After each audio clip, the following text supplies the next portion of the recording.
مجنو تھا مگر اتنی عقل ضرور تھی. اب اس کا جملہ سننا. کہنے لگا یہ سفر ایسے طے نہیں ہوگا. اونٹنی سے کہنے لگا یہ سفر ایسے طے نہیں ہوگا. کیوں؟ میرا محبوب آگے ہے, تیرا محبوب پیچھے ہے. یہ سفر ایسے طے نہیں ہوتے. تیرا محبوب پیچھے ہے, میرا محبوب آگے ہے. چھلانگ لگائی اس کی پشت سے, اونٹنی کی پشت سے, اور اس کی لگام اس کی گردن میں لپیٹ دی اور اس کے تھپکی دی. کہنے لگا تو اپنے یار کی طرف جا, میں اپنے یار کی طرف جاتا ہوں. دو چیزیں کبھی نہیں رہتی. ہم دنیا پہ سوار ہیں اور چاہتے ہیں مدینے جا پہنچے, یہ کبھی نہیں ہوتا. امام الانبیاء کے غلام و محبت ہر نقش مٹا دیتی ہے. لا الہ الا اللہ, پہلے لا الہ ہے, پہلے نفی ہر شے کی. فرمایا اس دل کی تختی سے پہلے ہر نقش غیر مٹا, تب الا اللہ جلوہ کرے گا. یہ فلسفہ محبت لا الہ سے شروع ہوتا ہے. کا دل کے نقش سے ہر نقش غیر مٹا, دل کی تختی سے ہر ایک محبت کو مٹا, پھر الا اللہ کا نقش جمے گا. ورنہ یہ نقش نہیں بنتے. پیشانیاں رگڑنے سے یہ نقش نہیں بنتے. چلت پھرت سے یہ نقش نہیں بنتے. یہ کوئی اور شے ہے جو نقش بناتی ہے. کسی نے کہا فکر کر تعمیر دل کی, وہ یہیں آ جائے گا. تو اپنے دل کو, اپنے اس دل کے سین کو یار کے رہنے کے قابل تو بنا. یہ دل کا جو ویڑا ہے نا, اس محبوب کے رہنے کے قابل تو بنا. فکر کر تعمیر دل کی, وہ یہیں آ جائے گا. بن گیا جس دن مکان, خود ہی مکی آ جائے گا. بن گیا جس دن مکان, خود ہی مکی آ جائے گا. جن کے دل صاف ہوتے ہیں ان کا عجیب حال ہوتا ہے. حضرت با یزید روحانیت کی پرواز میں عرش الہی تک جا پہنچے ہیں اور تڑپے عرش پر. جب روحانی پرواز کے دوران پہنچے اور عرش کو کہنے لگے عرش میرا محبوب کدھر ہے, کیونکہ مجھے خبر دی ہے کہ وہ عرش پہ جلوہ گر ہے. با یزید کہنے لگے, عرش کہنے لگا جس کی تجھے تلاش ہے اسی کی تلاش میں تو میں تڑپ رہا ہوں. توجہ طلبات. اور با یزید جس کی تلاش میں تو عرش پر آیا, اسی کی محبت میں, جدائی میں تو میں تڑپ رہا ہوں. با یزید نے فرمایا عرش, اس نے مجھے تو خبر دی ہے میں عرش پہ رہتا ہوں. عرش بولا اور با یزید اس نے مجھے خبر دی ہے کہ میں با یزید کے دل میں رہتا ہوں.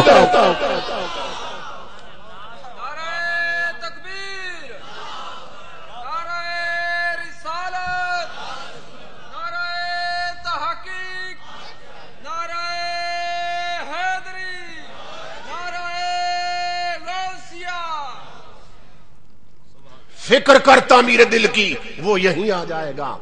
بن گیا جس دن مکان, خود ہی مکی آ جائے گا.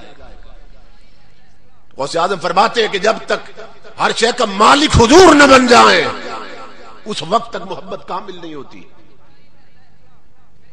اور آپ نے ایک اور پیمانہ دیا. آج جس کی داڑھی ہو اس کو صوفی کہہ دیتے ہیں. مفلسی میں جس کی داڑھی بڑھ گئی زینت محراب و ممبر ہو گیا. جو اور کسی کھاتے میں فٹ نہیں ہوتا, چھلانگ مار کے حضور کے ممبر پہ بیٹھ جاتا. نائل لوگ ممبر و محراب تک آ پہنچے, جاہل لوگ اس ممبر کو لاوارث سمجھ کر اس پہ آ بیٹھے. غوث اعظم فرماتے سنو تمہیں بتاؤں صوفی کون ہوتا ہے. ہر کوئی اپنے آپ کو صوفی کہتا پھرتا. آپ فرماتے انت تدعی انک تدعی انت صوفی وانت قدر. آپ فرماتے تو اعلان کر رہا ہے تو صوفی ہے, اور صوفی کا مطلب ہے صاف, اور تو گندا ہے. صوفی کو صوفی اس لیے کہتے ہیں کہ وہ صاف ہوتا ہے. اور آپ فرماتے تو کہتا ہے میں صوفی ہوں, تو گندا ہے. تیرا من ہی صاف نہیں ہوا, تیرا دل ہی صاف نہیں ہوا. تو ہوس دنیا میں مبتلا ہے، ہوس جا میں مبتلا ہے، ہوس با میں مبتلا ہے، تیرا تو دل صاف نہیں ہوا. تو آپ فرماتے ہیں الصوفی الذی من صفا باطنہ و ظاہرہ بمطابقت کتاب اللہ و سنت رسولہ. فرماتے ہیں صوفی وہ ہے کہ جس کا تن اور من قرآن اور حدیث کے نور سے مانجا ہوتا ہے، جس کا تن اور من صاف ہوتا ہے اور قرآن کے مانجنے سے مانجا ہوتا ہے، قرآن اور حدیث سے اور سنت سے مانجا ہوتا ہے، وہ صوفی ہوتا ہے. اب فرماتے ہیں کہ محب اس وقت تک کامل نہیں ہوتا محبت میں جب تک اپنا سب کچھ حضور کے سپرد نہ کر دے. اور یہ یاد رکھیے کہ مرید بھی مرید تب بنتا ہے. یہ جو بیعت ہے نا، کسی کے ہاتھ میں ہاتھ دینا، تو بیعت کا معنی یہ بک جانا، بکنا. بیعت کا معنی بک جانا. تو جب آپ کسی کے ہاتھ میں ہاتھ دیتے ہیں تو گویا آپ بک جاتے اس کے ہاتھوں میں. تو خدا کے لیے یہ تو دیکھا کرے کس کے ہاتھوں پہ بک رہے ہیں. جس کا جبہ کبا دیکھا اس کے ہاتھ میں ہاتھ دے دیے، جس نے جھنڈا لگا لیا اس کے سامنے بیٹھ گئے. کس کے ہاتھ میں ہاتھ دینا چاہیے؟ غوث اعظم بتا رہے ہیں. پہلے آپ نے بات ہی یہاں سے شروع کی، اسحب ارباب القلوب حتی تصیر لک قلب. آپ فرماتے ہو تیرے دل نہیں پتھر ہے، تو پہلو میں پتھر لیے پھرتا ہے، دل نہیں ہے تیرے پہلو میں. ایسا کر کسی دل والے کے پاس بیٹھ تاکہ تجھے دل نصیب ہو جائے. پہلے تو یہاں پہلو میں دل پیدا کر، پتھر لیے پھرتا ہے. غوث اعظم فرماتے کسی دل والے کے پاس بیٹھ تاکہ تجھے دل نصیب ہو جائے. اللہ اکبر. تو دل والے دل دیتے ہیں، جن کا اپنا مانجا ہوا ہو وہی تربیت کر کے اگلے کا دل مانج سکتے ہیں. جو خود منزل آشنا ہوتے ہیں وہ دوسروں کو منزل آشنائی عطا کر سکتے ہیں. تو غوث اعظم نے فرمایا لا بد لکا، بات ہی یہاں سے شروع کی. فرمایا تیرے لیے پیر پکڑنا بہت ضروری ہے. یہ غوث اعظم فرما رہے ہیں تیرے لیے کسی شیخ کا ہونا بہت ضروری. کیوں؟ اس لیے کہ ہم نے اگر ایک یہ بٹن لگانا سیکھنا ہو نا، کانچ بٹن کیسے بناتے ہیں، کیسے لگاتے ہیں، اس کے لیے بھی کسی استاد کے پاس بیٹھنا پڑے گا. ایک چھوٹا سا کام بھی سیکھنا ہو، اور اگر کوئی چاہے کہ میں کسی ڈپارٹمنٹ میں کسی فیلڈ میں ایکسپرٹ ہو جاؤں، ماہر ہو جاؤں، تو استاد پکڑے بغیر اس میں کبھی ترقی نہیں کر سکتا. کسی فیلڈ میں آپ اترنا چاہتے ہیں، یہ گاڑیاں ٹھیک کرنے کا ہے، یہ رنگ کرنے کا ہے، یہ ڈینٹنگ کا ہے، پینٹنگ کا ہے، جتنے بھی ڈپارٹمنٹس ہیں، کسی کے پاس ماہر استاد کے پاس بیٹھنا پڑتا ہے. وہ سکھاتا ہے تو بندہ ماہر ہوتا ہے. اسی طرح اللہ کی معرفت کا جو شعبہ ہے اور امام الانبیاء کے قرب کا جو شعبہ ہے، اب اس کو پانے کے لیے، اللہ کی معرفت پانے کے لیے، حضور کا قرب پانے کے لیے، امام الانبیاء کی روحانی کچہریوں تک حاضری مقدر بنانے کے لیے جس کو بطور استاد پکڑا جائے اسی کو پیر اور شیخ کہتے ہیں.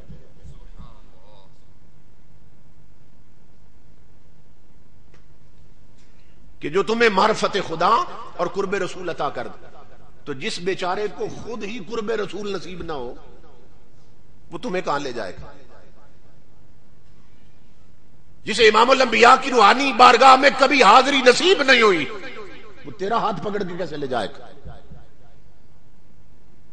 تو پیر کا کیا مقصد؟ پیر کامل وہ ہے کہ جو تمہارا ہاتھ پکڑ کر اس وقت تک نہیں چھوڑتا جب تک ہاتھ تمہارا مصطفیٰ کے ہاتھ میں نہیں دے دیتے.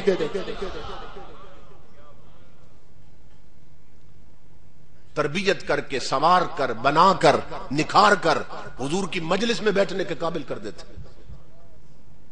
پیر کا مطلب ہے استاد، استاد کا مطلب ہے تربیت کرے، تعلیم دے. تو غوث اعظم فرماتے لا بد لک من شیخین، تیرے لیے پیر پکڑنا ضروری ہے مگر کیسا ہو؟ حکیم. لا بد لک من شیخ حکیم عالم عامل، یہ شرطیں اس کے لیے. فرمایا ایسا پیر پکڑ جو تیرے لیے تیرا ڈاکٹر بن جائے. کیا مطلب؟ جس طرح اس جسم کو بیماریاں لگتی ہیں، یہ فزیکل باڈی ہماری، اسی طرح اس کے اندر ایک روح ہے، اس کو بھی بیماریاں لگتی ہیں۔ تو جس طرح ہمارے جسم بیمار ہو جائیں ڈاکٹروں کے پاس جاتے ہیں، فرمایا اسی طرح گناہوں سے تیری روحیں بیمار ہوتی ہیں۔ اس کے لیے جن حکیموں کے پاس جاتا ہے انہی حکیموں میں ایک کا نام میر علی شاہ تھا، دوسرا غریب نواز تھا، تیسرا غوث اعظم تھا۔